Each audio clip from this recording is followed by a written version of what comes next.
Hello dear students, today we are going to discuss our next topic, that is 2.2, and the name of the topic is the making of manuscript.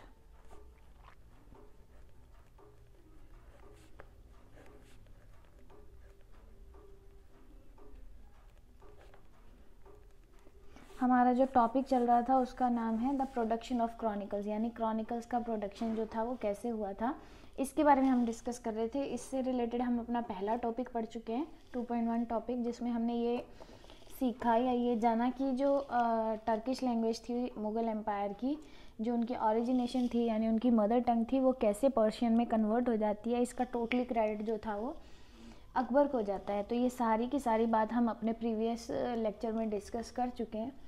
Today we are going to start second part of this topic, यानी production of chronicles का जो दूसरा part है, making of मैनूस्क्रिप्ट्स। यानी मैनूस्क्रिप्ट्स यानी जो ये Mughal empire की किताबें थी वो कैसे बनाई जाती थी, कैसे प्रिजर्व की जाती थी, कैसे रखी जाती थी, इसके बारे में आज हम डिस्कस करने जा रहे हैं। So let's start the topic. कहते हैं कि जो सारी की सारी मुग़ल इंडिया की कहानी थी या सारी की सारी जो बुक्स थी मुग़ल इंडिया की, वो थी मैनूस्क्रिप्ट्स। मैनूस्क्रिप्ट्स का मतलब जो हैंड रिटन बुक्स होती हैं। क्या होती हैं? Hand written. इस टॉपिक में से हमारे 2 या 3 ही MCQ निकल सकते हैं, और बाकी ये टॉपिक जो है वो सब्जेक्टिव टाइप के लिए काफ़ी इम्पोर्टेंट है। तो जो सारी की सारी मुग़ल इंडिया की बुक्स थी, दैट इज़ मैनूस्क्रिप्ट। मैनूस्क्रिप्ट्स मतलब जो ऐसी बुक्स जो हैंड रिटन थी, यानी जिसको हाथों से लिखा जाता था।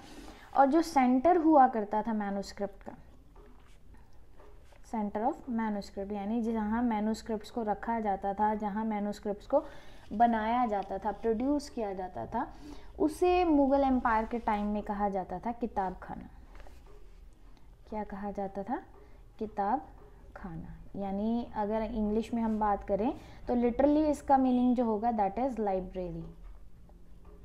तो जो सेंटर था यानी मैनूस्क्रिप्ट जहाँ पर रखी जाती थी, जहाँ बनाई जाती थी, उसे हम किताब खाना कहेंगे, यानी मुग़ल एम्पायर की लाइब्रेरी। तो ये जो किताब खाना था ये स्क्रिप्टोरियम भी था। स्क्रिप्ट आप समझते ही हैं। स्क्रिप्टोरियम का मतलब वहाँ पे बुक्स को प्रिजर्व करने, किताब खाना हो गया मतलब वहाँ पे प्रिजर्वेशन ऑफ बुक्स चल रही थी, बुक्स को रखा जाता था। तो बुक्स को प्रिजर्वेशन करने के लिए जो एरिया सेलेक्ट किया गया था उसे किताब खाना नाम दिया गया, यानी जहाँ किताबें रखी जाती थी वो किताब खाना हो गया। लेकिन वो जो किताब खाना था दैट इज़ आल्सो स्क्रिप्टोरियम, यानी इसका मतलब ये हुआ कि वहाँ पे उस किताब खाना में मैनूस्क्रिप्ट को प्रोड्यूस भी किया जाता था, लिखा भी जाता था। तो यहाँ पे क्या कहेंगे हम? प्रोडक्शन ऑफ मैनूस्क्रिप्ट्स ऑल्सो, यानी मैनूस्क्रिप्ट्स का जो प्रोडक्शन था वो भी किताब खाना में किया जा रहा था। और वो कौन कर रहा था? ऑब्वियसली एम्परर्स कर रहे थे, यानी मुग़ल एम्परर्स जो थे, चाहे वो बाबर हो गए, हुमायूं हो गए, अकबर हो गए, शाहजहाँ हो गए, औरंगजेब हो गए, तो वो किताब खाना में बैठ के ही अपनी किताब को लिखा करते थे। तो एक मैनूस्क्रिप्ट्स को बनाने के लिए ना बहुत सारे पीपल इन्वॉल्व हुआ करते थे, यानी इन्वॉल्वमेंट ऑफ मैनी पीपल। ये नहीं कि एक बंदा गया और एक राजा गया और वो मैनूस्क्रिप्ट लिखने बैठ गए, नहीं, ऐसा नहीं था। बहुत सारे लोगों की इन्वॉल्वमेंट इसमें इंक्लूडेड थी। एक एक करके हम बात करेंगे कि कौन कौन से वो लोग थे। पेपर मेकर्स सबसे पहले हमारे पास आ जाएंगे। पेपर मेकर्स यानी जो कागज़ बनाया करते थे, जो कागज़ डेवलप किया करते थे, that is paper makers. Paper makers वो लोग हुआ करते थे जो फोलियोज़ को प्रिपेयर करते थे। क्या करते हैं? प्रिपेयर फोलियोज़। फोलियोज़ का मतलब एक तरह का पेपर ही हम कहेंगे, वैसे ये कॉमर्स की टर्म है फोलियोज़। तो यहाँ पे हम जो सिंपली लैंग्वेज में लेकर चलेंगे दैट इज़ पेपर। तो यहाँ पे पेपर को प्रोड्यूस करने के लिए जो पर्सन रखे जाते थे उन्हें पेपर मेकर कहा जाता था। और कैलीग्राफर्स रखे जाते थे। कैलीग्राफर्स आप समझते ही हैं, कैलीग्राफी यानी जो स्टाइलिश तरीके से लिखे जाते हैं, फ़ॉन्ट या हम कहेंगे टेक्स्ट, यानी फ़ॉन्ट जो होते हैं उन्हें हम कैलीग्राफी कहते हैं। डिफरेंट फ़ॉन्ट्स जो होते हैं उसे हम कैलीग्राफी कहते हैं, यानी एक टेक्स्ट को डिफरेंट काइंड से लिखना, स्टाइलिश वे में लिखना, दैट इज़ कैलीग्राफी।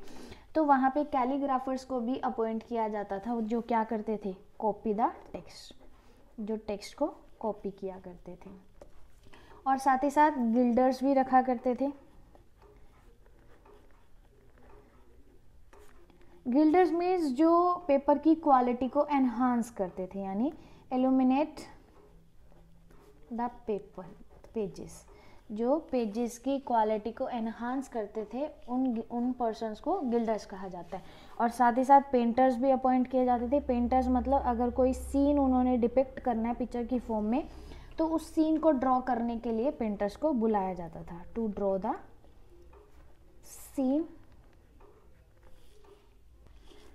और नेक्स्ट आ जाते हैं बुक बाइंडर्स, यानी जब ये बुक लिखी जाती थी तो उसे पेजेस बाय पेजेस बाइंड किया जाता था, तो उसके लिए भी स्पेशल पर्सन आया करते थे जिन्हें बुक बाइंडर्स कहा जाता था। तो वो काम करते थे टुगेदर द फोलियोस, यानी कागज को समेटने का काम और इकट्ठा करने का काम कौन करते थे?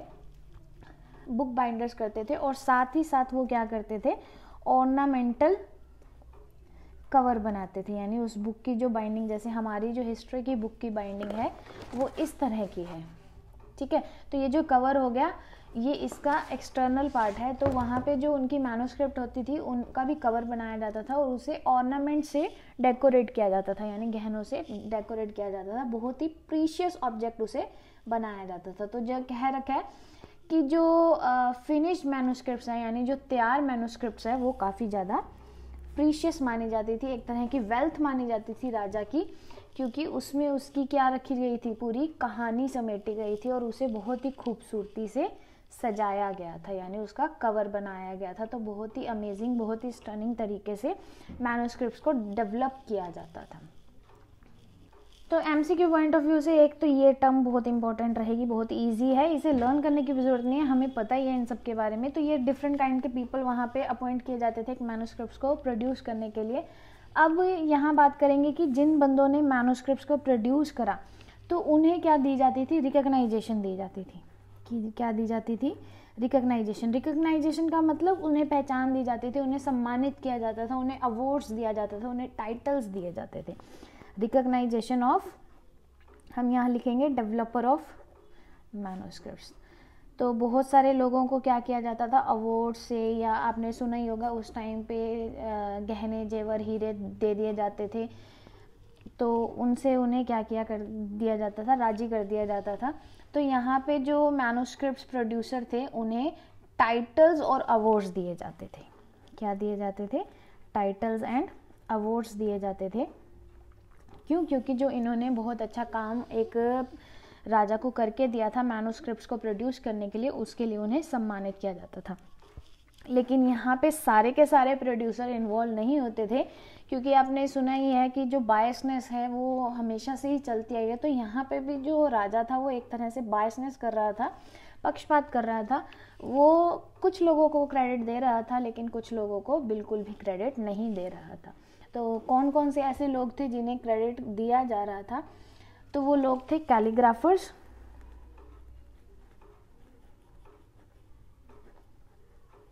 And painters. तो इन लोगों को टाइटल्स दिए जाते थे, अवार्ड्स दिए जाते थे और इनके काम की सराहना की जाती थी। लेकिन जो पेपर मेकर्स थे इन्हें क्या किया जाता था? टाइटल्स दिए जाते थे, लेकिन जो पेपर मेकर्स हो गए एंड जो बुक बाइंडर्स हो गए उन्हें बिल्कुल ही अनोनिमस रखा जाता था। अनोनिमस मतलब गुप्त रखा जाता था, यानी सीक्रेट रखा जाता था। किसी को भी नहीं पता चलता था कि पेपर को किसने प्रोड्यूस करा, किसने उसकी क्वालिटी को एनहांस किया और किसने ये पूरे के पूरे मैन्युस्क्रिप्ट को बाइंडिंग की। तो इस बात को डिस्क्लोज नहीं किया जाता था, सीक्रेट रखा जाता था। तो एनोनिमस का नाम दिया जाता था, लेकिन कैलीग्राफर्स और पेंटर्स के नाम वहाँ दिए जाते थे। एक तरह से हम कह सकते हैं कि उन्हें टाइटल दिया जाता था, उन्हें सम्मानित किया जाता था। तो बायसनेस की जा रही थी, ठीक है। तो इस तरह से जो मैन्युस्क्रिप्ट्स थी वो प्रोड्यूस की जा रही थी, फिर उसे प्रिजर्व भी किया जाता था किताब खाना में। तो जो मैन्युस्क्रिप्ट तैयार हो जाती थी तो उसे प्रिजर्व करके रख देते थे, और जो नई मैन्युस्क्रिप्ट्स थी उसे किताब खाना में ही प्रोड्यूस किया जाता था। अब यहाँ हम बात करेंगे राइटिंग की। तो राइटिंग का मतलब यहाँ पे हम कैलीग्राफी की बात करेंगे। कैलीग्राफी क्या है? आर्ट ऑफ हैंड राइटिंग है, यानी डिफरेंट स्टाइल से जब हम लिखते हैं उसे कैलीग्राफी कहते हैं। तो यहाँ पे कैलीग्राफी को बहुत ज़्यादा इम्पोर्टेंस दी गई है। क्या दी गई है? इम्पोर्टेंस दी गई है। इसे डिफरेंट स्टाइल से लिखा गया था, यानी डिफरेंट कैलीग्राफीज को यूज़ किया गया था, डिफरेंट स्टाइल को चूज़ किया गया था। लेकिन जो अकबर की इनमें से फेवरेट हम कहेंगे ना कैलीग्राफी, उस कैलीग्राफी का नाम है नस्तलिक। क्या नाम है? नस्तलिक। तो ये भी एमसीक्यू क्वेश्चन के लिए काफ़ी इंपॉर्टेंट चीज़ है कि अकबर की जो फेवरेट हैंडराइटिंग थी उसका क्या नाम था? उसका नाम था नस्तलिक। तो नस्तलिक एक ऐसी हैंडराइटिंग होती है जिसे फ्लूइड स्टाइल में लिखा जाता है। फ्लूइड आप समझती हैं, एक लिक्विड मतलब एक बहता हुआ, यानी बहते हुए की फ्लो में इसको लिखा जाता था। Fluid style with long horizontal stroke, with long horizontal मतलब जो एक्स एक्सिस पे होते हैं, यानी इस तरह से जो साइड टू साइड लाइंस होती है, हॉरिजॉन्टल स्ट्रोक्स दिया जाता था उस पर। तो एक सैम्पल जो है वो आपकी बुक में दे रखा है नस्तलिक का, यानी जो अकबर की फेवरेट हम कहेंगे जो कैलीग्राफी थी। Let you show. तो ये जो कैलीग्राफी है इसे नस्तलिक कहा गया है, यानी एक फ्लूइड की फॉर्म में देखो कैसे बहती हुई है, और ये हॉरिजेंटल स्ट्रोक है, यानी एक्स एक्सिस पे काम चल रहा है इसका, वाई एक्सिस पे की तरफ नहीं जा रही। तो इस कैलीग्राफी को नस्तलिक कहा जाता है, और ये क्या कहते हैं, अकबर की यानी उनकी एक फेवरेट कैलीग्राफी फॉर्म है। तो अब बात करेंगे कि इसे लिखा कैसे जाता था। इसे लिखा जाता था, एक पीस लिया जाता था ट्रिम्ड रीड का। रीड एक तरह का पतला सा लंबा सा प्लांट होता है। ट्रिम मतलब जिसको हम आगे से ट्रिम कर देते हैं, समझ ही सकते हो आप। With the tip of 5 to 10 mm, जिसकी टिप जो होती थी वो 5 to 10 mm होती थी, यानी मिलीमीटर होती थी। तो ये भी एमसीक्यू पॉइंट ऑफ व्यू से काफ़ी इंपॉर्टेंट चीज़ है कि जो उस पेन की, या हम कहेंगे जो वो इक्विपमेंट यूज़ करते थे राइटिंग के लिए, तो उसकी जो मटेरियल था वो रीड था, यानी एक तरह का प्लांट होता है, हम कहेंगे बहुत ही नुकीला और लंबा प्लांट होता है ये। उससे लिया जाता था, उसे ट्रिम किया जाता था, और उसकी जो टिप होती थी वो 5 to 10 mm की होती थी, और इसे क्या कहा जाता था? कलम कहा जाता था। आपने देखी भी होगी लकड़ी की कलम, अगर आपके पेरेंट्स ने कभी आपको बताया हो कलम के बारे में, तो उसे कलम कहा जाता था। और कलम को क्या किया जाता था? कार्बन इंक में, किसमें? कार्बन इंक में डिप किया जाता था, जिसे उस टाइम पे या आज के टाइम पे भी क्या कहा जाता है? स्याही कहा जाता है। तो स्याही में डिप किया जाता था, और फिर उससे क्या लिखी जाती थी? मैन्युस्क्रिप्ट लिखी जाती थी। तो लेकिन जो वो कलम थी ना, वो उसका जो पॉइंट था यानी टिप था, उसे स्प्लिट किया गया था, उसे 2 हिस्सों में बांटा गया था, ताकि उसके बीच का जो पार्ट है, यानी अगर ये हम कहें कलम है, तो इस तरह से उसे 2 हिस्सों में बांटा गया था, और इसके बीच का जो पोर्शन है उसमें इंक जो थी वो एब्जॉर्ब हो जाती थी, जिससे लिखना काफ़ी ईजी हो जाता था। तो यही आज का टॉपिक है, जिसमें हमने ये सीखा कि जो मैन्युस्क्रिप्ट है उसको कैसे प्रोड्यूस किया जाता था और उसे कैसे संभाल के रखा जाता था। तो बहुत ही आसान टॉपिक और बहुत ही इंटरेस्टिंग टॉपिक था, आपको समझ आ गई होगी। जो ये हमारा टॉपिक है प्रोडक्शन ऑफ क्रॉनिकल्स, ये भी ख़त्म हो गया। कल हम पेंटेड इमेजेस के बारे में बात करेंगे, यानी जो हमने यहाँ पेंटर्स की बात की है उनसे रिलेटेड कुछ इन्फॉर्मेशन हम गैदर करेंगे। After discussing this topic, if you have any doubt, please let me know. Otherwise, don't forget to do your work timely, and don't forget to pray for everyone. See you in next video with new topic. Till then, take care. Thank you.